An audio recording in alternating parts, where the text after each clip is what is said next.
Ladies and gentlemen, here we are. Premier League predictions, game week 24. I know we've said it in a recent video, but James and I are so grateful on getting to 1,000 subscribers. That is all thanks to you guys watching. If you are watching and you're not subscribed, do me and James a favor, hit that subscribe button, drop a like on the video, comments, all that good algorithm stuff. We'd really, really appreciate it. Got some stuff to catch you up on.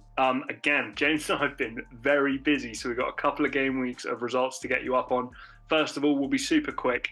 Game week 22, 6 points for me. James, 2 points for you. I don't know what happened for you in game week 22. It was not pretty. I'll be honest, a couple of kind of wild results in there. I'm seeing 1, 2, there's 4-0s in there. There's a bunch of 3s dotted around. No, Jack, you made a mistake. If Manchester City won, I did put Manchester City 5-0, so I deserve a low point for that one. That's absolutely right. 3. So you've saved yourself a little bit. Looks a little bit better. But generally speaking, and James, I'm pretty sure I remember, wasn't game week 22 the most goals scored in a game week ever? I feel like that's right. I don't think so. I'm not sure. We might have to. It might be a thing. We might have to fact check that, but I think that's right. Anyway, crazy week for game week 22. Moving on to game week 23 as well. James came back with a little bit of a bang. 9 points for game week 23, just the 5 for me. Couple results, just generally speaking, caught me a little bit off guard.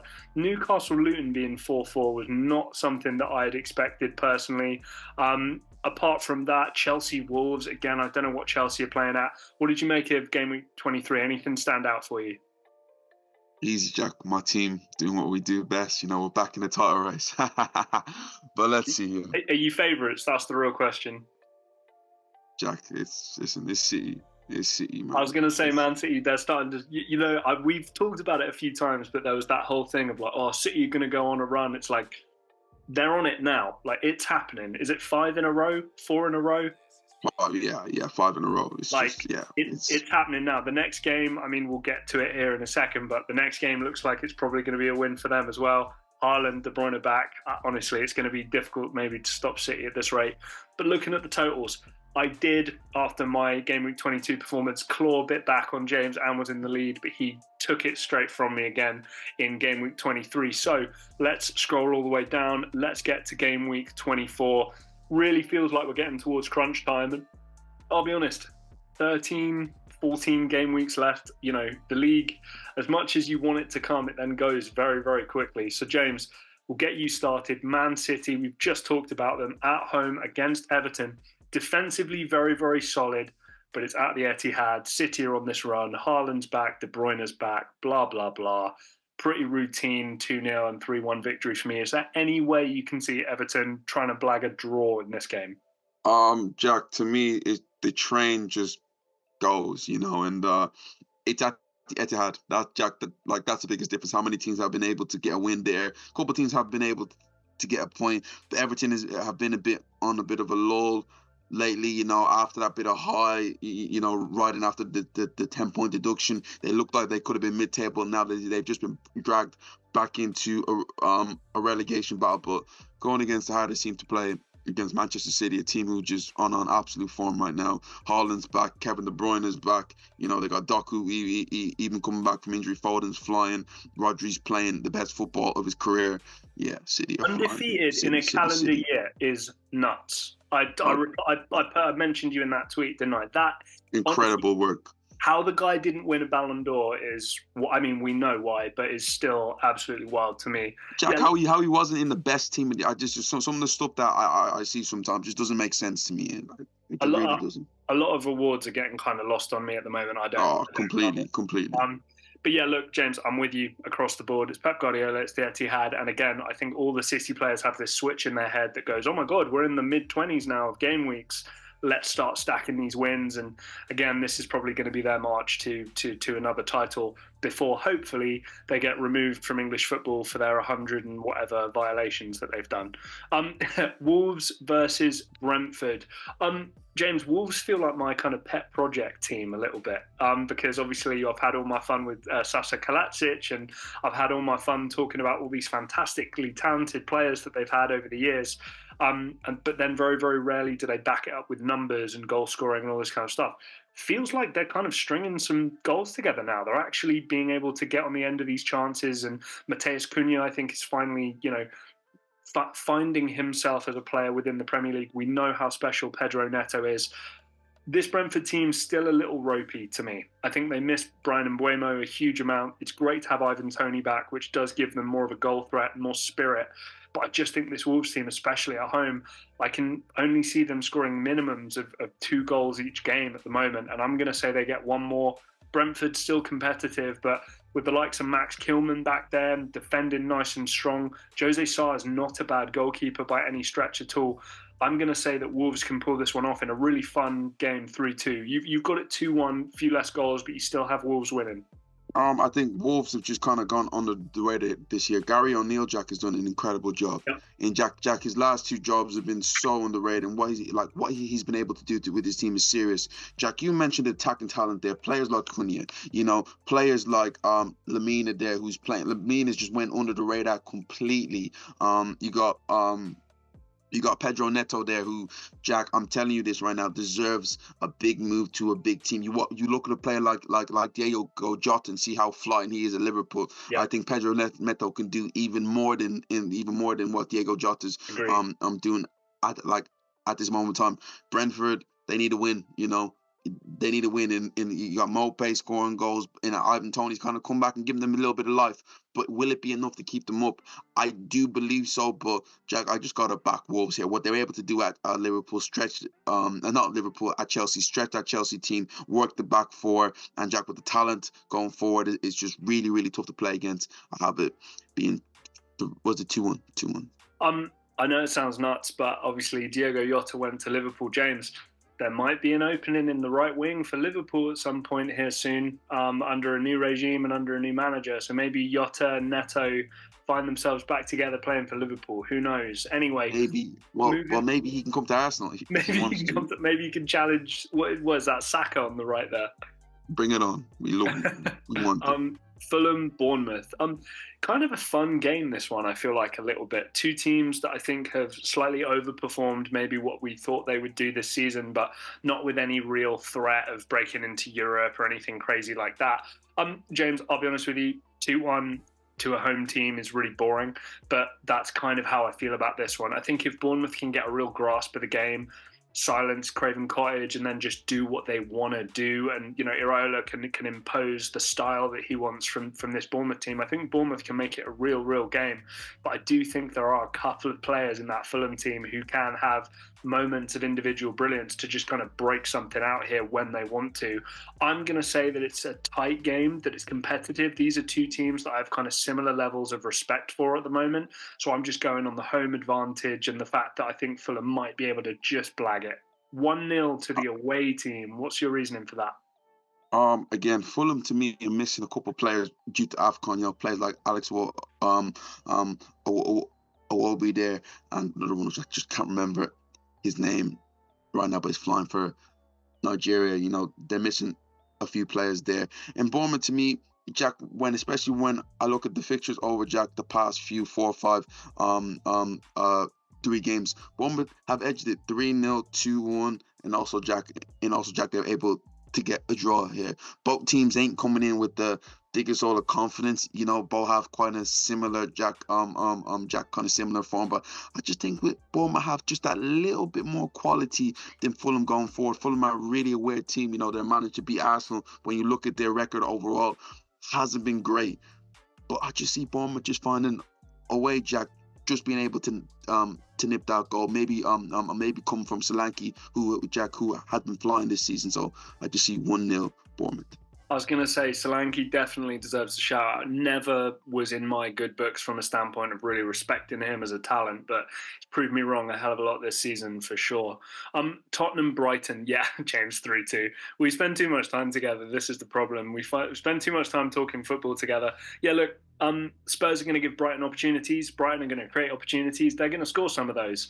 Brighton are going to give Spurs opportunities. Tottenham are going to create opportunities, and Tottenham are going to score some of those too. This can be a fun game, James. I'm not going to lie to you. I might even put this as like 4-3. I'm actually going to do it now. I'm going to say 4-3. We seem to be having a few more kind of crazy high-scoring games, and I think Tottenham against Brighton is one that you can very easily pin down as kind of a crazy, high-scoring, free-flowing kind of game.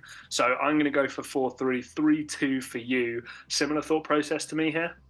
Jack, similar thought of process there. Jack, the last game that they played was 4-2. I'm just going to call out, Jack, Spurs' last 5 games. 4-2, 3-1, 2-2, 3-2, 2-2. So Spurs are a team that, Jack, they score, but also give a bit, Jack, also give a bit away going up the other end. The reason why I have Spurs winning, and I'll be honest with you, I had Bournemouth in my heart, but I remember this Tottenham fan in the comments saying I'm always going after Tottenham, picking against them, and I need to stop doing that.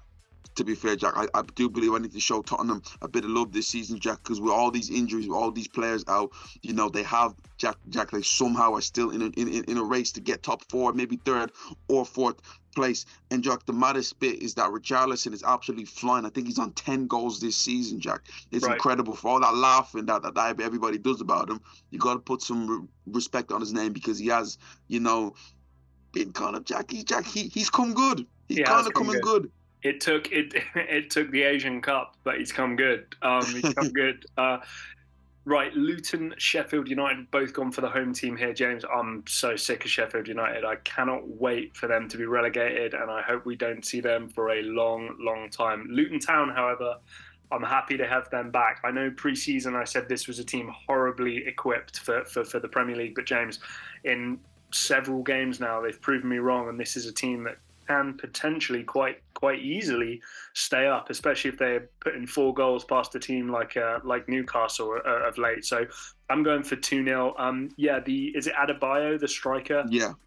Very impressive. Ross Barkley, very impressive. Player of the season for some people. Yeah, Ted Mengi, very impressive. Doherty, I believe, the fullback, very impressive. Generally speaking, Tambi Lokonga, impressive. Yeah. Honestly, like they have been great and have made me certainly eat my words. I was not expecting to go 20 for 20 on my table prediction, but Luton Town probably not going to get relegated, and against a Sheffield United team who really do deserve to go down. I feel like this is a massive game for Luton Town, because Jack, with a win right there, they could easily go 4 points clear of Everton, and Jack, that 4 points is massive. With a game in hand, that could really stretch the lead against them, knowing that Everton do have to play Manchester City at the Etihad. So it's almost like, Jack, they win this one, the daylight with a game in hand is almost like, oof, like could they stay up? Listen, Luton, I'm sorry. Me and Jack are sorry, because at the start of the season we dismissed you.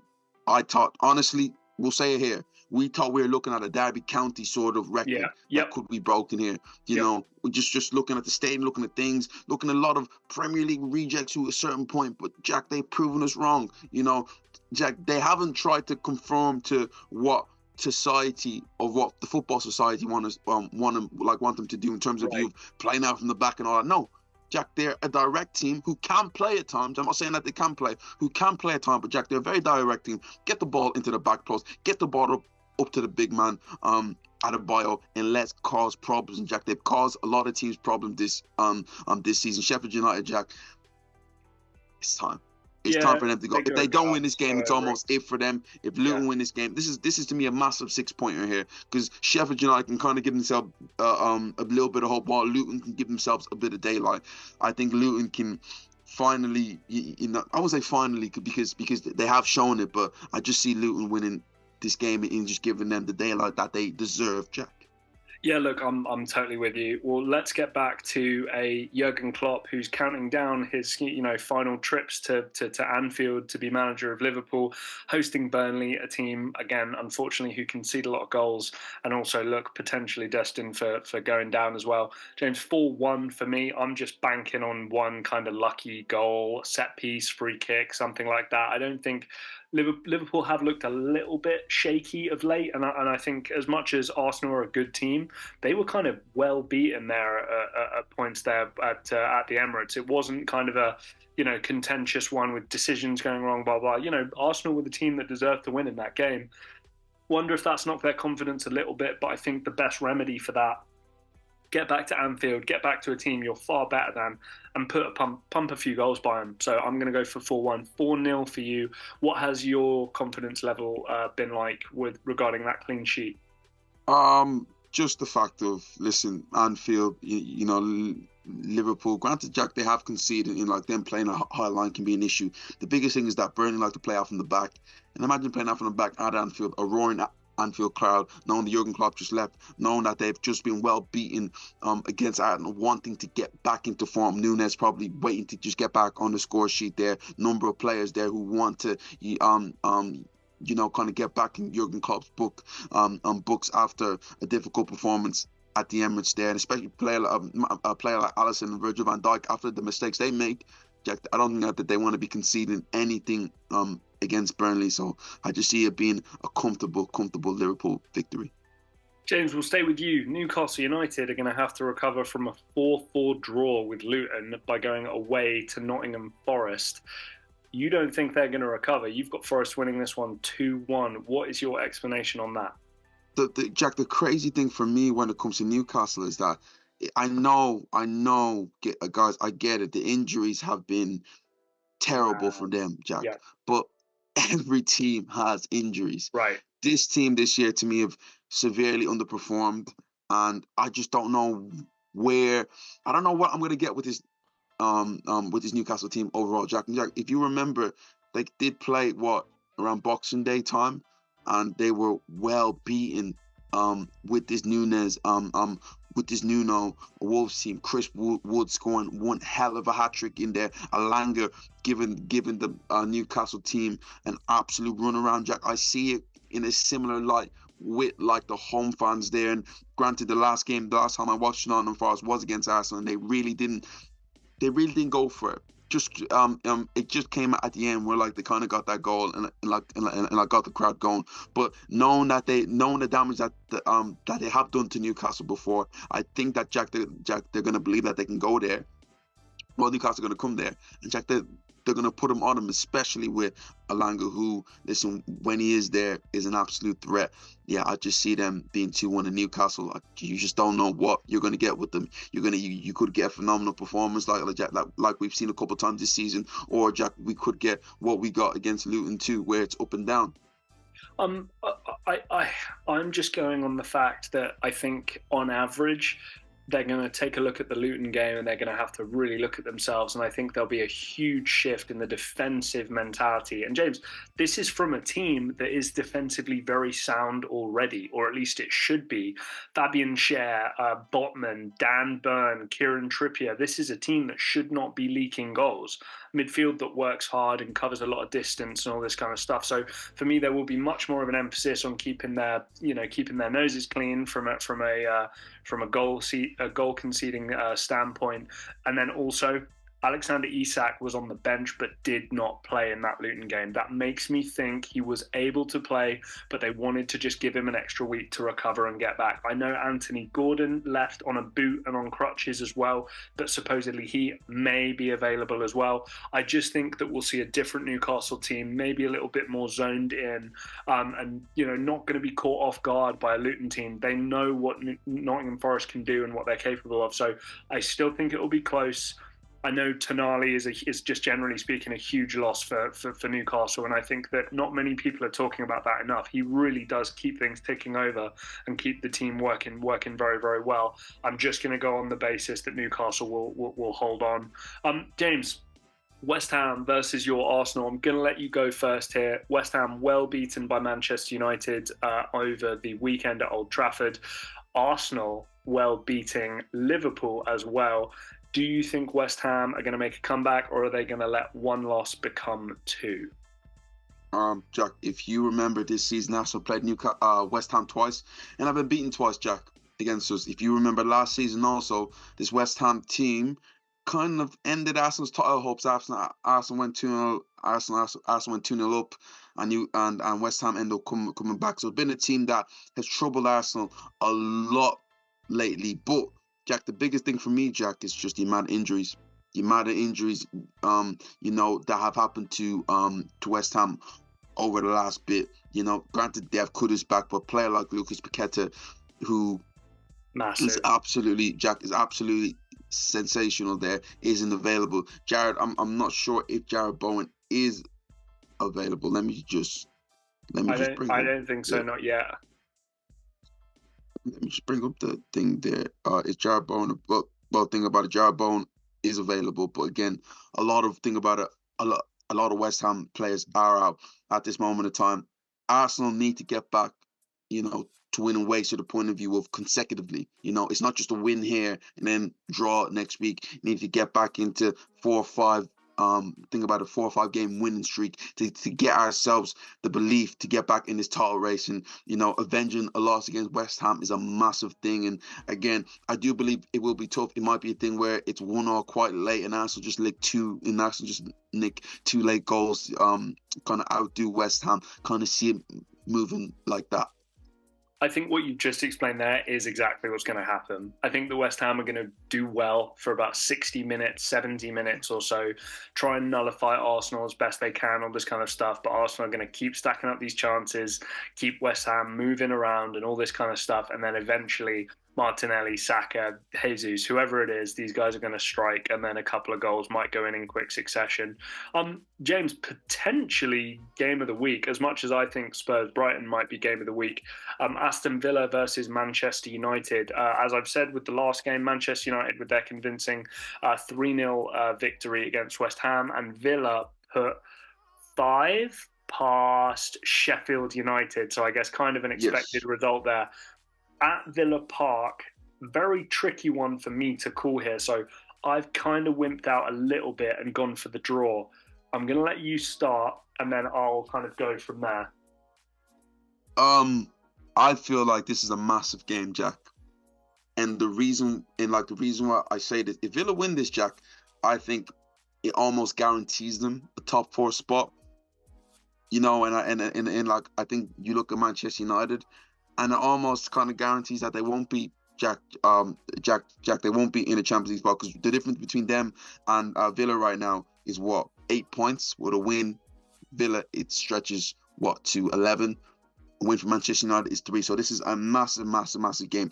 Manchester United are a weird one, Jack, because it hasn't been great this season, Jack. It's been in, out. It's been odd, and Eric Ten Hag has been a villain. He's been a hero at times, but for some weird reason, Jack, the young boys are getting it done for them. Kobe Mainoo been absolutely brilliant since he's come in. The goal that he was able to score against Wolves, massive. A West Ham game which wasn't sensational, but were able to kill them in moments. In like, you have Garnacho playing well, you got Rasmus Højlund kind of getting in the mood there. This is a massive game, and I just look at the quality of Manchester United, especially, Jack. This kind of falls into their path of playing on the counter-attack a bit. Rashford in behind, Rasmus Højlund in behind, Garnacho in behind, Bruno Fernandes with that eye of pass right there, because Villa will be aggressive, Jack. Listen, they don't play any other way. They will be aggressive, and it's one where they are going to create chances too. It might be a couple of missed chances there. Ollie Watkins has been sensational. Leon Bailey's been sensational. I just have a weird feeling Manchester United are just going to nick it, but it's massive either way, Jack. The drop-off from Manchester United's starting 11 to when a few of their players is injured is huge, fundamentally massive. So many players have left, so many players coming in who are new, who are different. But James, one thing I do truly believe is that Manchester United, I want to say it's the 3rd or 4th best starting 11 in the whole league when they're fully fit. The problem is they're not always fully fit. Lisandro Martinez comes back, has a fantastic game, but then hurts his knee and is out for 2 months. That centre-back partnership, the changing defence, all this kind of stuff is going to play a huge part. I do take your point on the counter-attack and the break and all this kind of stuff as well. But I just think that Villa are going to attack this team way too much going forward. The left-hand side in particular, without Lisandro Martinez there, you're going to have two kind of bigger centre-backs, you'd imagine, in Maguire and Varane against the Baileys of the world, the Zaniololos of the world, the Watkins of the world. I think he's going to give them absolute hell, but there will be chances on the break. I'm still going to stick with 2-2 because I can't forget what we saw from the week before with Aston Villa losing to Newcastle 3-1. 3-1. Yes. But I'm going to just say that Manchester United can do it. And James, those three young guys with Højlund and Garnacho and stuff, it looks promising. And I think I messaged you, James, I think Rasmus Højlund might be the real deal. And that's a kind of a scary thing to come going forward.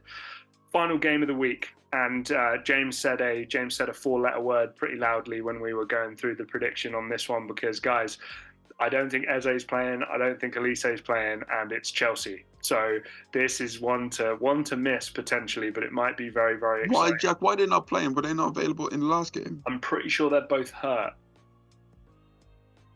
I've got Palace just at home pulling this off. I think that the wheels have fallen off this Chelsea thing right now. There's leaks to the media about this was not what I signed up for, this 7-year contract, 8-year contract at this football club that has no idea what it's doing, where it's going, all this kind of stuff.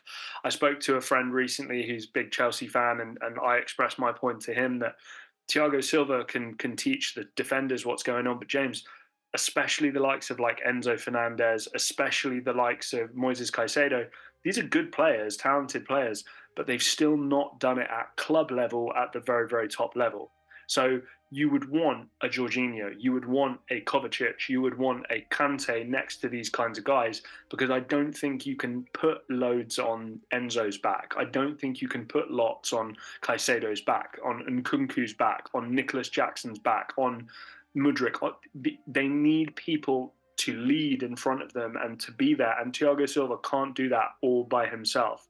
So Chelsea are in a really, really tough position. We'll see what happens with them in the summer and what they decide to do. But I think Palace can sneak this one 1-0 in a really poor game. Jack, I'll be honest with you. I don't care. I don't care about this fixture. Right. I don't care. Chelsea, goodness, God, Jack, listen, Chelsea just losing. It's got to a point now where it's like, it's kind of like, sad. Jack, they've been awful. Yeah. They've been awful. And Crystal Palace fans don't even care anymore about their club, you know. So they're just sick and tired of seeing, you know, the same old ideas, Roy at the helm. It's a tough one. It really is. I'm sitting on the fence because generally, like, even if Crystal Palace win, it's like, Jack, you're right, Michael Elise is apparently out, Eze is apparently out there, you know, even Gay, there's rumours about Gay too, so there's a lot of players out there, and that might play into Chelsea's hands a little bit, but with the Chelsea team, they can't take advantage of nothing. They couldn't take advantage of themselves right now. Don't care. Unless Cole Palmer gets a penalty. That could be an issue, but Jack, they might give the ball away in the other end, and Jack, we know what's going to happen there, you know. Or just an odd game. Two teams right now which are just in such bad states, you know. Overall, not even talking about position wise. I'm just talking about club wise. Yeah, overall, culture's not there. Culture's not good. You sticking with 1-1? Do you think? I'm gonna stick with 1-1, and whatever score it is, I'll be like. That's a one. I'm basically looking at 9 fixtures. This one, leave it there. I agree with you. There's a few nice standout ones this week, but there's a couple that catch my eye. I'm like, you guys aren't really doing anything. Nothing really exciting to talk about. Guys at home, more importantly, what do you think is going to happen? Put it down in the comment section. If you like the video, give us a like. If you're not subscribed and you want to see more, hit that subscribe button. Until next time, me and James, we will see ya.